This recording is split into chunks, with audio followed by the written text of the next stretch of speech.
ठाकरेंच्या शिवसेना पदाधिकाऱ्यांच्या बैठकीला सुरुवात झाली। उद्धव ठाकरे यांच्या उपस्थितीमध्ये ही बैठक होणार आहे। या बैठकीपूर्वी मातोश्री बाहेर पदाधिकाऱ्यांनी मात्र घोषणाबाजी केली। यावेळी मिलिंद नार्वेकर, सचिन अहिर, कैलास पाटील या बैठकीला उपस्थित आहेत।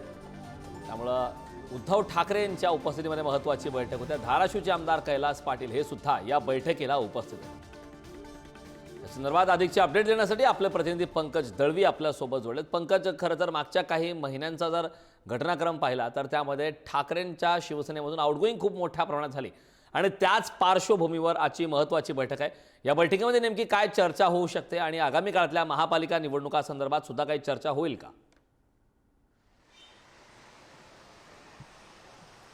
यातलं सगळ्यात महत्त्वाच्या बैठकीचं जे आजचं कारण आहे, ज्याच्यावरती चर्चा होईल ते म्हणजे 3 तारखेपासून सुरू होणारं महाराष्ट्राच्या विधानसभेचं अधिवेशन।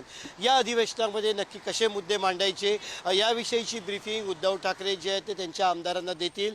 यासोबतच विधिमंडळाच्या विधानसभेच्या विरोधी पक्षनेत्याचा विषय जो आहे त्याच्याविषयी चर्चा केली जाईल। भास्कर जाधव असतील, सुनील प्रमुख आणि आदित्य ठाकरे या तिघांची नावं जी आहेत ती विरोधी पक्षनेतेपदासाठी समोर आहेत आणि त्यामुळे जर का विधानसभेचे अध्यक्ष राहुल नार्वेकर या सगळ्या प्रक्रियेला पुढे नेण्यासाठी सकारात्मक असतील तर या तिघांपैकी एकाची निवड विरोधी पक्षनेते म्हणून केली जाईल।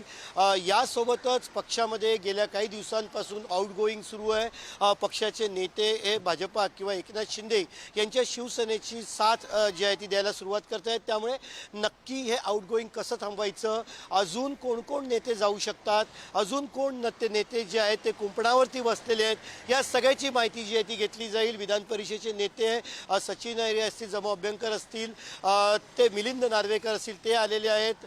यासोबतच कैलास पाटील असतील, इतर आमदारसुद्धा जे आहेत ते मातोश्रीवरती यायला सुरुवात झाली आहे। काही वेळातच ही बैठक सुरू होईल।